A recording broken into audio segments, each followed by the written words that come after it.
Question number 5 भी हम लोगों ने लिखा है, देख रहे हैं आपके बुक में भी है, देखिए ये बहुत ही आसान है। क्या है, given sec theta is equal to 13/12, calculate all other trigonometrical ratios. कितने रेशियोज होते हैं ट्रिग्मेट्री में? 3 डायरेक्ट होते हैं, 3 इनडायरेक्ट, टोटल 6 होते हैं। और 6 में से एक तो ये दे रखा है, 5 हमें निकालने हैं। याद होगा हमारे पहले लेक्चर में जाकर देखेंगे तो हमने भी एक टर्म देकर और बाकी 5 निकाले थे। बहुत ही आसान होता है निकालना।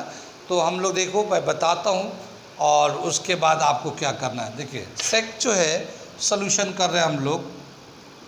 सेक थीटा, थीटा बेसिकली एक एंगल को रिप्रेजेंट करने का तरीका है, 13/12, ठीक है ना। Sec theta 13/12। एक अगर हम लोग ट्रायंगल बना लें इस तरह से, और कोई भी हम लोग इसमें अल्फ़ाबेट यूज़ कर सकते हैं, तो हम लोग ले लेते हैं PQR, ऐसे ले लेते हैं, कोई बात नहीं, कुछ भी लिख सकते हैं, ABC भी लिख सकते थे। और इस एंगल को थीटा ले लेते हैं हम लोग। इसका जो मेजरमेंट है वो हमने ले लिया थीटा। अब ये जो थीटा है तो इसके सामने वाला साइड परपेंडिकुलर हो जाएगा, एडजेसेंट साइड बेस हो जाएगा, और यहाँ पे 90 है तो इसके सामने वाला साइड ये PR हाइपोटेन्यूस हो जाएगा। आ रही है बात समझ में? ये तो थीटा के रिस्पेक्ट में परपेंडिकुलर बेस बताया। अब सेक जो है कौन से दो साइड का रेशियो है और कैसे इसको रिलेट कराएंगे। कॉस का रेसिप्रोकल होता है सेक, और कॉस होता है बेस अपॉन हाइपोटेन्यूस। क्या होता है? Base upon hypotenuse. तो सेक उसका उल्टा हाइपोटेन्यूस अपॉन बेस हो जाएगा, ठीक है। उसका उल्टा जो है ये हाइपोटेन्यूस अपॉन बेस हो जाएगा 12/13। कितनी बात में यहाँ पे अगर हम लोग देखते हैं ये थीटा लिया है तो हाइपोटेन्यूस तो 13 हो जाएगा ये वाला साइड, और अगर इसके थीटा के रिस्पेक्ट में बेस ये हो जाएगा तो ये 12 हो जाएगा। और PQ जो ना परपेंडिकुलर है, यहाँ पे हाइपोटेन्यूस PR जो है 13 हो गया, और बेस जो ना थीटा के रेस्पेक्ट में QR है वो 12 हो गया, ठीक है ना। यूनिट के हिसाब से सेंटीमीटर ले सकते हैं। वैसे जब कोई दो साइड का रेशियो लेते हैं तो उसका कोई यूनिट नहीं होता। जब दो साइड का रेशियो लेते हैं तो उसका कोई यूनिट नहीं होता है। जैसे साइन में इसमें लिया है, ये साइन ले लो, साइन ये जैसे मान लो ये 12 सेंटीमीटर इसका परपेंडिकुलर है और हाइपोटेन्यूस 13 सेंटीमीटर है, ठीक है ना। ये परपेंडिकुलर है और ये हाइपोटेन्यूस है, ले मान लिया हम लोगों ने। अगर हम लोग साइन थीटा निकालने जा रहे हैं, साइन थीटा, तो साइन होता है परपेंडिकुलर अपन हाइपोटेन्यूस। परपेंडिकुलर 12 है, 13, ये सेंटीमीटर और ये सेंटीमीटर, ये सेंटीमीटर कैंसिल हो जाते हैं।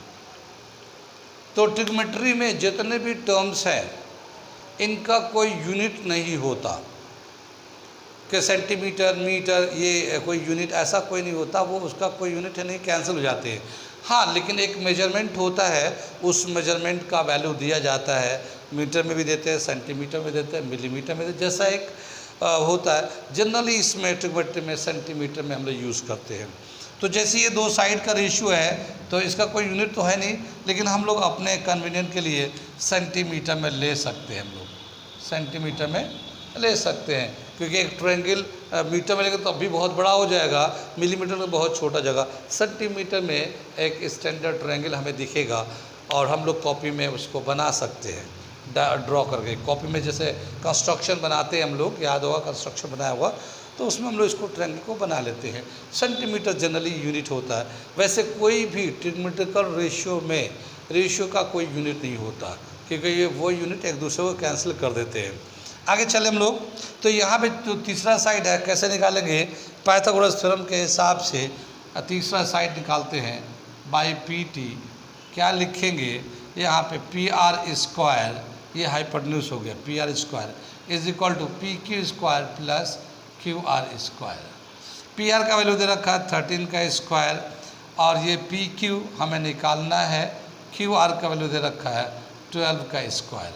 169 PQ स्क्वायर और 144, ठीक है ना। 169 minus 144 is equal to 4 PQ square और ये आ जाएगा 25 P Q square and P Q is equal to root of 25 और ये 5 आ जाएगा। तो ये 5 सेंटीमीटर में लेना चाहें ले सकते हैं। अभी 8th क्लास में स्क्वायर एंड स्क्वायर रूट था, तो वहाँ पे हम लोग 3 साइड निकालते थे। एक फॉर्मूला दे रखा था, वहाँ पे भी 3 साइड निकालने का फॉर्मूला दे रखा है राइट एंगल ट्रायंगल के लिए। और वो जो 3 साइड होते हैं वो आपस में पाइथागोरस को जब फॉलो करते हैं तो रिलेट करते हैं।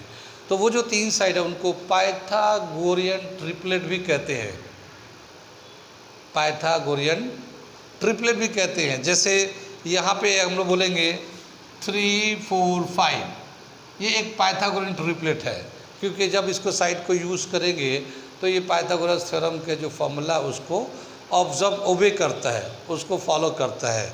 क्या पाइथागोरस थ्योरम में है जो सबसे बड़ा साइड होता है, क्योंकि राइट एंगल ट्रायंगल में सबसे बड़ा साइड हाइपोटेन्यूज होता है, ठीक है।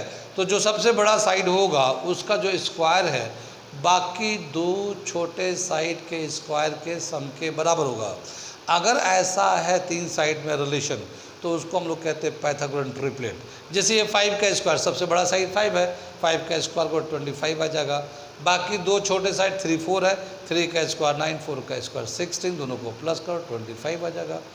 तो क्या समझ में आया कि ये पाइथागोरियन ट्रिपलेट है 3 4 6, क्योंकि ये पाइथागोरस थ्योरम के हिसाब से 6 8 10 5 12 13 और भी बहुत सारे हैं पाइथागोरस ट्रिपलेट, लेकिन ये तो हम बेसिक बता रहे हैं। आगे हम लोग बहुत सारे निकाल सकते हैं। वो फॉर्मूला जो 8th क्लास में दे रखा है आपने किया तो होगा, मैं जब कभी ज़रूरत पड़ा तो मैं उसको बता दूंगा, पूरे फॉर्मूले को एक अलग से एक्सप्लेन कर दूंगा, क्योंकि अभी तो हम लोग ये कर रहे हैं तो इसलिए उसको करने लगेंगे तो फिर एक अलग टॉपिक पहुंच जाएगा ये। लेकिन मेरे बताना था कि पाइथागोरियन ट्रिपलेट ये कहलाते हैं। अभी तुम लोग एक्सरसाइज कर रहे हैं तो ये निकाल रहे हैं पाइथागोरस थ्योरम के हिसाब से कि ये साइड कितना आएगा, कैसे निकालेंगे।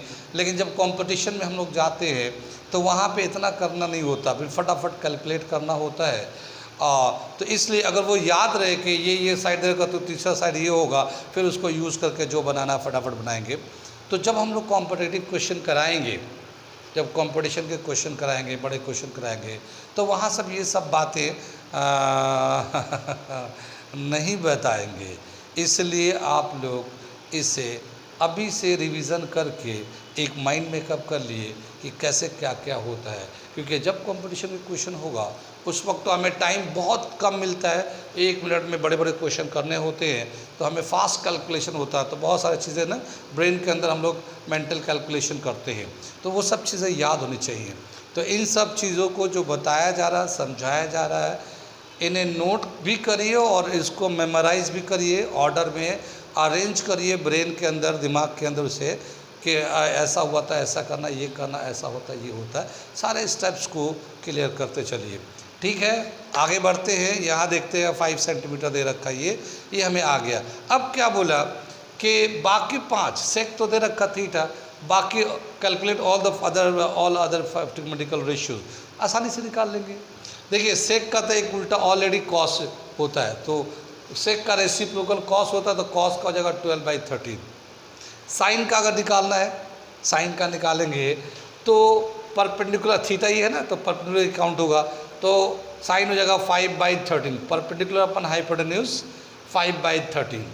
इसी का रेसिप्रोकल करेंगे तो कॉसेक हो जाएगा 13/5, ठीक है। ऐसे अगर कॉस निकाला तो बेस अपन है 12/13 कॉस। और अगर सेक निकालेंगे, वो क्या ना वायरल चल रहा है आजकल बहुत, मौसम ऐसी गला इन्फेक्शन है, तो इसीलिए थोड़ा प्रॉब्लम है। एनीवे ठीक है, तो सेक दे रखा, सेक थीटा कॉस होगा, कॉस थीटा जो होगा बेस अपन हाइपोटेन्यूज 12/13 हो जाएगा। इसी का उल्टा सेक होता है 13/12 हो जाएगा।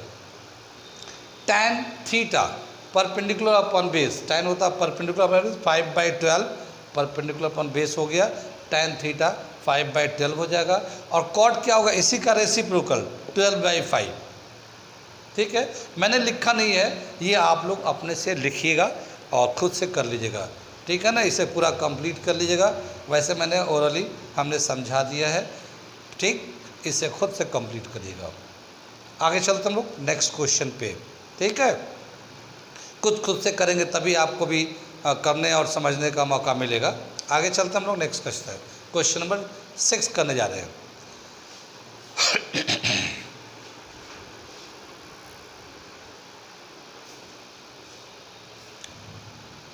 ये हमारा क्वेश्चन नंबर 6 देख रहे हैं, आपके बुक में दे रखा है, पढ़ लीजिए आप भी, मैं भी पढ़ के सुनाता हूँ।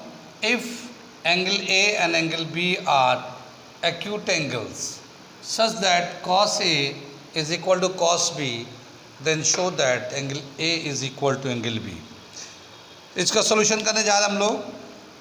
क्या दे रखा है इसको, आपने बताया कि पहले हम लोग एक राइट एंगल ट्रायंगल बना लेते हैं अपने कन्वीनियंट के लिए, ताकि उस वैल्यू को रिप्रेजेंट कर सके।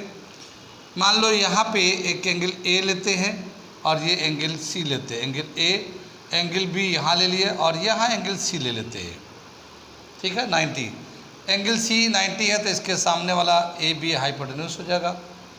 एंगल ए ये है और एंगल बी इसके हिसाब से हमारा परपेंडिकुलर बेस चेंज होता रहेगा, जैसे कि हम लोगों ने पीछे किया। कितनी बात समझ में आ रही है, ध्यान दीजिए, क्योंकि ध्यान में ही ज्ञान है। आगे चले हम लोग। कॉस ए क्या दे रखा है, ये cos A is equal to cos B.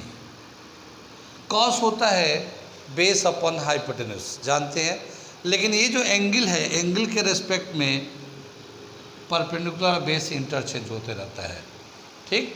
तो हम लोग एंगल के फॉर एंगल ए के रेस्पेक्ट में लेते हैं तो क्या हो जाएगा, हमारा परपेंडिकुलर हो जाएगा। परपेंडिकुलर कौन सा साइड हो जाएगा, बी सी, गुड, सही बताए। परपेंडिकुलर तो बी सी हो जाएगा एंगल ए के रेस्पेक्ट में, और बेस हो जाएगा हमारा ए सी, ठीक। ऐसे ही फॉर एंगल बी अगर लेते हैं तो परपेंडिकुलर हो जाएगा, इसमें परपेंडिकुलर है ए सी, क्योंकि एंगल के सामने वाला साइड परपेंडिकुलर होता है तो ए सी हो जाएगा, और बेस हो जाएगा इसका बी सी, ये एंगल के एडजेसेंट साइड। इतनी बात समझ में आ रही है। आगे चलते हैं हम लोग। अब देखते हैं cos A is equal to cos B. A के रेस्पेक्ट में बेस अपॉन कॉस होता है बेस अपॉन हाइपोटेन्यूस। तो ये जो ए के रेस्पेक्ट में अगर हम लोग लेते हैं तो ये एंगल ए है और बेस हो जाएगा ए सी और हाइपोटेन्यूस होगा ए बी। तो हम लोग लिखते हैं ए सी अपॉन ए बी, ठीक है ना। ये बेस अपॉन हाइपोटेन्यूस ए के रेस्पेक्ट में लिया। और अगर एंगल बी लेते हैं इसके रेस्पेक्ट में, ये कॉस बी है तो एंगल बी लेंगे और कॉस लेंगे तो परपेंडिकुलर अपॉन बेस हो जाएगा। तो इस एंगल के रेस्पेक्ट में परपेंडिकुलर बी सी आएगा, ठीक है ना। ये आ जाएगा बी सी और हाइपोटेन्यूस हो जाएगा ए बी। कितनी बात समझ में, किसी को कोई डाउट, एक बार फिर से मैं बता देता हूँ, समझ लीजिए। एंगल ए लिया तो इसके रिस्पेक्ट में बेस ये हो जाएगा, हाइपोटेन्यूस ये हो जाएगा, यानी ए सी बेस है और ए बी हाइपोटेन्यूस है कॉस ए के रिस्पेक्ट में, तो ए सी अपॉन ए बी ये लिख दिया। और बी के रिस्पेक्ट में लेते हैं तो एंगल बी लेंगे तो ये जो ए सी है वो तो परपेंडिकुलर कहलाएगा एंगल के सामने वाला, मगर adjacent side B C base कहलाएगा। तो ये बी सी को बेस ले लिया, ये बेस अपॉन हाइपोटेन्यूस, इसमें भी कॉस था तो इसलिए, ठीक। आगे चले। ये ए बी से ए बी कैंसिल कर देते हैं, दोनों का रेशियो सेम है, कैंसिल हो गया। तो क्या समझ में, A C is equal to B C, A C is equal to, ये ए सी जो है ना बी सी के बराबर है। और अगर एक ट्रायंगल में दो साइड इक्वल होंगे तो हम लोग क्या कहेंगे, बोलेंगे it is an isosceles triangle. This implies that triangle A B C is an isosceles triangle, isosceles triangle, ठीक है ना। A B C an isosceles triangle है। आइसोसेलेस दो साइड इक्वल है, when two sides are equal, उसमें देखा गया है कि when three sides are equal, all the three sides are equal, equilateral triangle, if sides are equal angles are also equal. So equilateral triangle में तीनों side equal होते हैं तो तीनों एंगल भी इक्वल होते हैं, 60 60 एंड 60 होते हैं। इसी तरह से आइसोसेलेस ट्रायंगल में दो साइड इक्वल होते हैं तो दोनों एंगल भी इक्वल होते हैं। मींस ये तो 90 है और ये दोनों साइड इक्वल है तो इनका अपोजिट एंगल दिस एंड ये इसका अपोजिट एंगल दिस, यानी angle A is equal to angle B. ठीक है, so angle A will be equal to angle B. If two sides are equal, two angles are also equal. ठीक है ना, except this one which is a right angle triangle. इसको छोड़कर जो कि 90 का है, बाकी दो जो साइड इक्वल है वो दोनों के अपोजिट एंगल्स भी इक्वल होंगे। थ्योरम पढ़ेंगे, 9th क्लास में एक थ्योरम था ट्रायंगल से रिलेटेड। ठीक है ना, पहले कोर्स में था, शायद अभी है या नहीं, लेकिन पहले था कोर्स में। लॉन्गर साइड है greater opposite angle, equal side है इक्वल अपोजिट एंगल। जो बड़े साइड होता है उसका अपोजिट एंगल भी बड़ा होता है, छोटा साइड का अपोजिट एंगल छोटा होता है। अगर दोनों साइड बराबर होते हैं तो दोनों एंगल भी बराबर होते हैं। तो उस कंसेप्ट के हिसाब से अगर ये दो साइड इक्वल है, वैसे भी जानते हैं दो साइड इक्वल होता है, दो एंगल भी इक्वल होते हैं। So angle A is equal to angle B, ये हम लोगों ने प्रूव कर दिया। ठीक है ना, कितनी बात समझ में आ रहा है, कुछ कुछ समझ में। ये कर रहे हैं हम लोग ट्रिगोनोमेट्री, तीन साइड के रेशियो का रिलेशंस एंड उसका अलग अलग तरीके से एप्लीकेशंस। ठीक है, कैसे कैसे क्या क्या कैलकुलेट कर लेंगे। आगे चलते हैं तो और दूसरा क्वेश्चन, नेक्स्ट क्वेश्चन कराते हैं, क्वेश्चन नंबर 7। Next question,